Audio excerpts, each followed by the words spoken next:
Hi everyone, I am your host, Shani Singhal.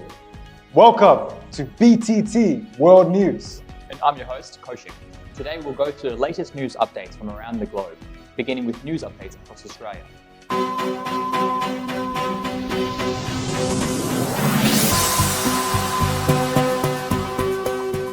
Prime Minister Anthony Albanese dismissed reports suggesting he directly contacted former CEO Alan Joyce for free flight upgrades in an attempt to sell a book.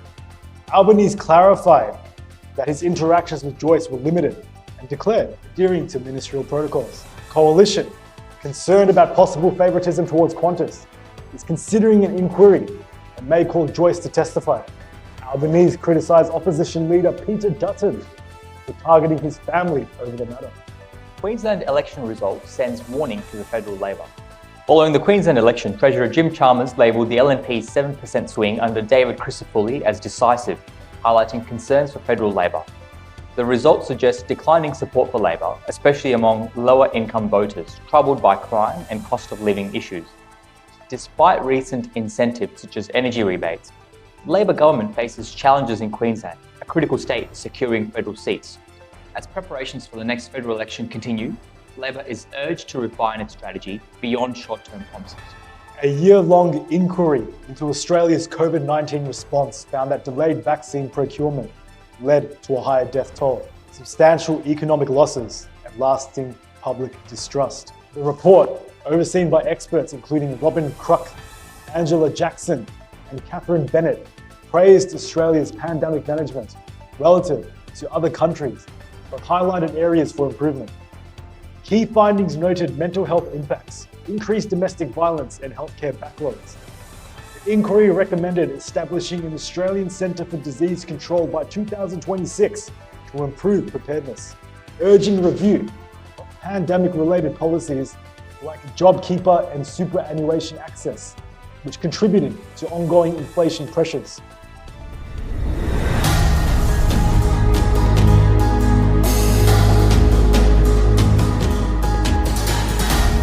You've probably heard that lawyer fees can really add up, right?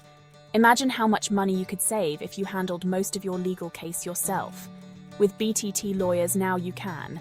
At BTT Lawyers, we understand that family law cases can be really complicated and expensive. That's why we give you complete control over your case and your expenses. Believe it or not, you can handle 70% of your case yourself. With the help of our legal advisors, clear plans and cutting-edge technology, you can manage the key parts of your case on your own. From preparing documents to tracking your case progress, you'll be able to understand and control everything. We're always here to support you through our offices in Preston, Dandenong, Sydney and Canberra. Facing legal issues doesn't mean going broke or giving up on your case. With BTT Lawyers, you'll only pay a small fraction of the typical legal fees. Ready to take charge of your case? Contact us today. BTT Lawyers, with you, for your case.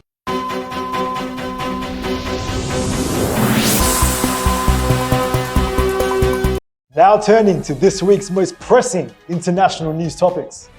The Sudanese Rapid Support Forces have killed over 120 civilians in the Gezira state, unleashing violence, including sexual assaults and widespread looting, in a 5-day assault. Thousands were displaced as homes and farms burned, with advocacy groups urging global action for safe aid corridors. This attack, one of the deadliest in Sudan's 18-month conflict, highlights ongoing severe human rights abuses, including sexual violence, as the civil war's toll escalates. The UN condemned these violations, demanding accountability. Israel's Knesset has classified the UN's Relief and Works Agency for Palestine Refugees as a terrorist organization, barring it from operating within Israeli borders, stripping staff of diplomatic protections. Prime Minister Netanyahu called UNRWA's alleged connections to Hamas, despite humanitarian concerns from international voices, including UNICEF and the US, warning of worsening crises for Gaza's 1.5 million reliant on UNRWA services. This ban, set to take effect in 90 days, raises concerns over escalating humanitarian risks amid ongoing ceasefire discussions.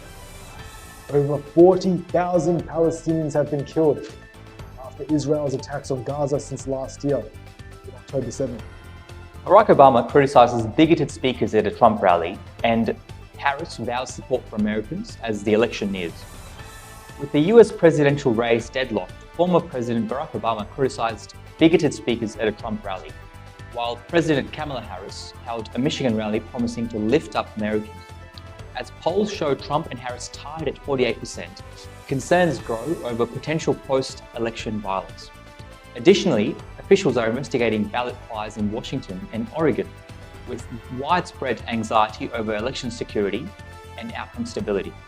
Former Bolivian President Evo Morales alleged an assassination attempt after his car was hit by gunfire, injuring his driver. Morales accused President Luis Arce's government, which denied involvement and launched an investigation. This incident intensifies Bolivia's political strife, marked by economic challenges, blockades, and a power struggle within Morales' MAS party, as both leaders eye the 2025 election. Apple secures partial win in IP dispute with Masimo over watch designs. A Delaware jury ruled that medtech company Masimo infringed 2 of Apple's design patents on discontinued watch models, awarding Apple a minimal $250 in damages. However, the jury found one of Apple's patents invalid and cleared Masimo's current products of infringement. Apple seeks to prevent Masimo from using its designs, while both companies await the outcome of an Apple appeal on ITC import ban, affecting certain Apple Watch models. The United States has authorized a $2 billion arms sale to Taiwan, marking the first provision of the NASAMS surface to air missile defense system to the governing island. The deal, aimed at bolstering Taiwan's defense amid rising Chinese military threats, includes 3 NASAMS systems and radar equipment. China condemned the sale, asserting it jeopardizes regional stability and threatens US-China relations. Taiwan's defense ministry noted the system's proven effectiveness in Ukraine, supporting Taiwan's strategic defense. Elon Musk sued over alleged illegal $1 million daily election sweepstakes supporting Donald Trump. Philadelphia's district attorney, Larry Krasner, has filed a lawsuit against Elon Musk, accusing him of running an illegal $1 million daily lottery in support of Donald Trump's presidential campaign through his America PAC. The giveaways, requiring participants to sign a petition backing the First and Second Amendments, have drawn criticism as potential election interference. Krasner's office argues the sweepstakes violate Pennsylvania's anti-lottery laws, while Musk's spokesperson responded by highlighting recent winners. Despite legal concerns, some supporters view Musk's approach as strategic in the heated election. Thank you for listening to BTT World News. Stay tuned for more updates and please subscribe to our YouTube channel for more news updates around the globe.